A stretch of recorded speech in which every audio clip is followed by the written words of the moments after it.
Despite my curmudgeonly demeanor, the one thing that always makes me happy is helping people with their money problems. One of my goals is to help you avoid money traps so you can have more margin and more freedom. It really is my passion, and it's basically what this whole YouTube channel is about. That and making dad jokes and referencing irrelevant movie clips. That's my favorite part. So you can imagine how ticked off I was when I saw an article about a lending company that was systematically screwing over people who were already struggling with money, driving them deeper into debt, and even taking their cars away. And in today's video, I'm calling out the company that's been taking advantage of hardworking Americans and their families, and we'll talk about what you can do to make sure you're not one of their victims. So before I get banned, hit those like and subscribe buttons and share this video with your friends who financed a car.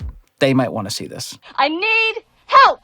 Okay, first of all, when I heard about what this company was doing, it made me furious. They've hurt lots of families financially, and I wanted to make this video to warn you to stay away from them and to expose the gross behavior. In just a bit, we'll hear from a journalist who broke this story. But first, let's talk about predatory lending. Predatory lenders are companies or people with lending practices that are unfair or even abusive to borrowers. They usually target people with low income, the elderly, and minority homeowners with the goal of making money by trapping them in debt. Basically, the real-life villains minus the sharks with laser beams. And they have all kinds of ways they screw people over. For example, they can make loans based on a person's assets, aka what they own, instead of their ability to repay. Like with a car title loan. If a borrower uses their PT Cruiser as collateral and they can't pay back the loan, the lender can snatch that lady killer right out of their driveway and sell it. And these lenders are easy to spot, because their buildings often look suspiciously like old Pizza Huts. Another thing crooked lenders can do is repeatedly refinance a loan and charge high fees each time. And in some cases, they just hide some of the loan details and push people into really bad financial situations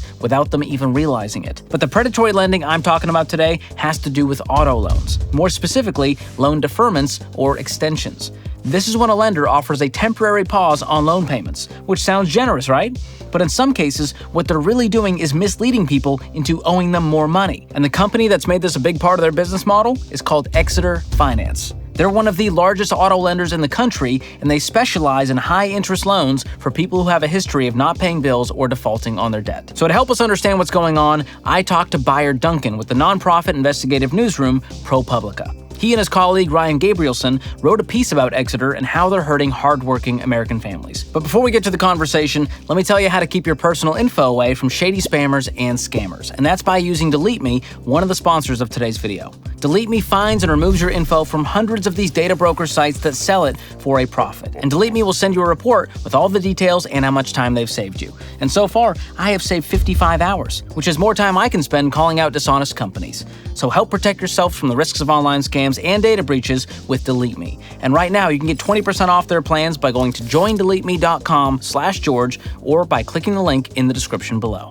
And while you're saving time, may as well save some money on your phone plan by switching to Tello, another sponsor of today's video. They've got plans anywhere from $5 a month to $25 a month for their unlimited everything plan. There's no contracts, no sneaky fees, and you can upgrade or change plans whenever you want. And here's the cool part, you can build your own phone plan by mixing minutes and data as you need. They've also got cheap international roaming, so you're covered whether you're in Paris, France or Paris, Texas, which has their own cute little version of the Eiffel Tower. Go to tello.com/George and you'll get an extra $5 off the unlimited data plan for your first month of service. Or click the link in the description below. Well, it's my lucky day. I have both of the guys who broke this story. Byard, Ryan, thank you so much for doing this. Thanks for having us. Nice to be here. So what is happening here with Exitor Finance? Who are they and what are they doing to people? Well, Exitor Finance is one of the largest subprime auto lenders in the United States. Well, they currently have about $10 billion in outstanding loans to 500,000 people. They partner with dealerships all over the country to fund transactions for people with lower credit scores, and they charge really, really high interest rates, on average about 21%, but we've seen cases where 28, 29% for people who they argue cannot get loans any other way. They characterize themselves as a second chance lender, a way of helping people finance car purchases that wouldn't otherwise have a way to have a car. What our investigation found is that the basic terms of the loan are often so expensive and so difficult that people have difficulty making their monthly payments from the very beginning. And when people get in trouble and are unable to make payments, Exitor grants loan extensions that at least ostensibly just take the next payment or multiple payments and moves it to the end of the loan. So it feels like it's this reprieve. Oh, I just get a break. I'll make the same payment and I'll just do it at the end of the loan. The effect of that is it adds a huge amount in interest charges that are, the dollar amount is never disclosed, it's never sort of quantified for people. The disclosures are at best vague and hard for most people to understand what's going to happen. And until you get to the end of the loan, if you've been continued making your payments and then you think you just have a few more, to make. And what ultimately you find is there's thousands, sometimes more than $10,000 in charges that you had no idea. Which for someone who's already broke, struggling to make payments, is astronomical. And so they can't make that balloon payment, which then puts them in another pinch. Yeah, that's kind of the paradox of the story is, the same set of criteria that often lead somebody to need extensions in the first place are the very criteria that would most likely prevent them from just having $5,000, $7,000, $10,000 lying around at the end of the loan. And these are people, we spoke to 36 of these people now who told us unequivocally that Exitor did not clearly explain the financial consequences of getting these extensions, whether they got 2, whether they got 8, or even as high as 12 in some cases over the course of a 72-month loan. Wow. And many people haven't heard of Exitor, but they have heard of CarMax. So what is sort of CarMax's involvement with this whole story? So CarMax is the biggest seller of used cars in the United States. So they're a dealership chain, but they are also a lender. CarMax will make the loan itself, but there's a whole bunch of CarMax customers who are in the middle or lower credit tiers. And for those, it partners with other outside lenders. And Exitor is one of the big ones. It puts CarMax buyers basically directly, in line to get Exitor loans. So there's a lot of bad guys in the debt space and the lending space, especially when it comes to subprime borrowers. What makes Exitor different from the next subprime lender down the street? It's a major national auto lender that has grown rapidly the past 10 years. The industry as a whole, all of auto lending has been exploding. There's $1.4 trillion in outstanding debt owed by Americans. And with car prices going up, that amount keeps getting higher and higher and higher. So it's not just a guy down the street, it's everywhere. It's a nationwide. So it sounds like they're the biggest fish in a pretty scummy pond, pun intended. They're one of, and they're fast on their way to compete for the top spot, arguably. But as far as to your point about outliers, there are certain things that do make Exitor outliers, even compared to its subprime peers.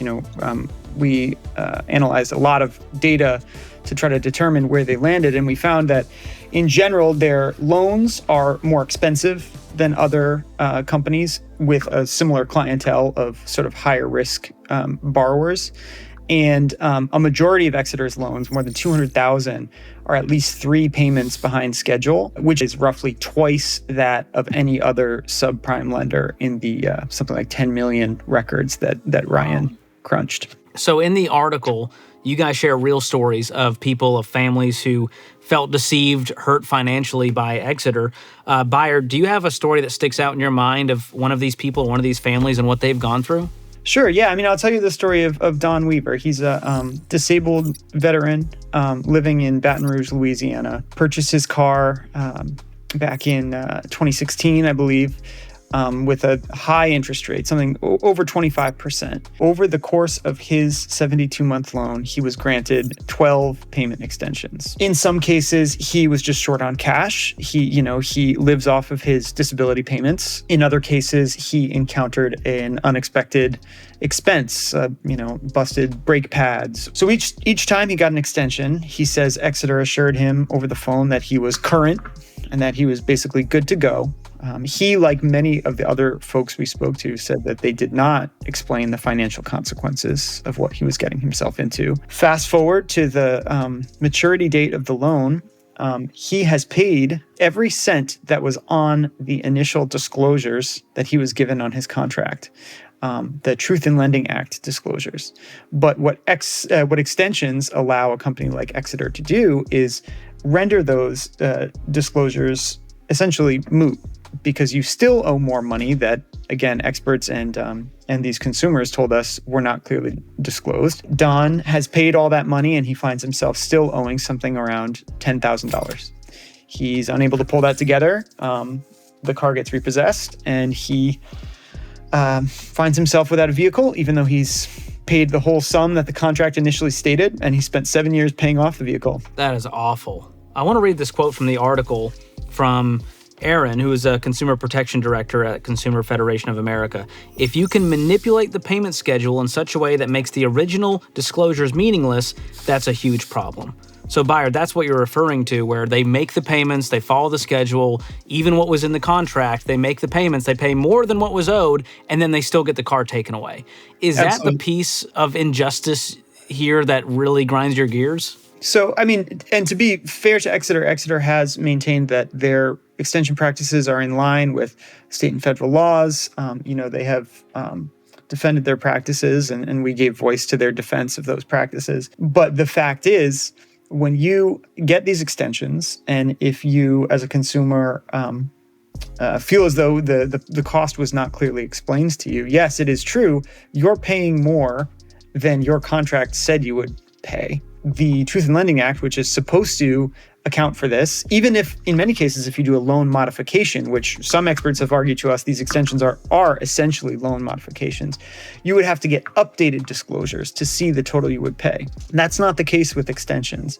And so, in a certain sense, Aaron Whitty, the expert you're quoting, is right.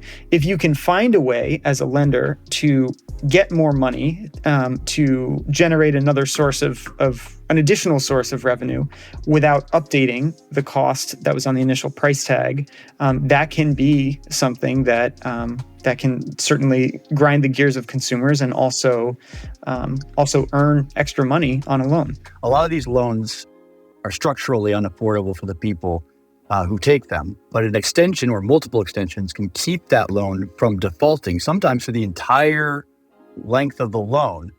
So instead of having thousands of loans defaulting in a very short period of time, you have some loans defaulting, but a lot of loans taking extensions and then sort of limping along with people continuing trying to stay up with it, trying to stay current, trying to get the loan paid off, unaware that within the time frame of the loan, they'll never be able to do it. Well, I used the calculator on the ProPublica article. You guys actually created a tool that helps people see how much more they're going to owe depending on how many extensions they take and what the interest is. And that was pretty eye-opening to see the thousands start to add up as you extend the loan, raise the interest and add on extensions. So what can people do about this if they're sitting in a situation even similar to this? Just like you said, ProPublica.org/calculator. If you're mulling taking an extension, or if you have already taken several extensions and you feel like the dollar amount was not clearly disclosed to you, go to that website. We built this calculator that allows you to just use basic information from your loan contract to determine what the final cost of your extensions will be. This idea sprung from basically a gap in the law. The fact that the federal government does not require the full dollar amount to be disclosed to consumers, even though I think you could fairly argue that that's the most important piece of information for consumers to make an informed decision in this situation. That's a gap we identified pretty early on in the reporting and built some infrastructure to help fill on behalf of consumers that have encountered or are thinking about taking these extensions. So there's a lot of people hurting out there, and Exitor is saying, hey, we're actually the saviors here. We're helping these people out when no one else would lend them money. We're coming in and swooping in to save the day.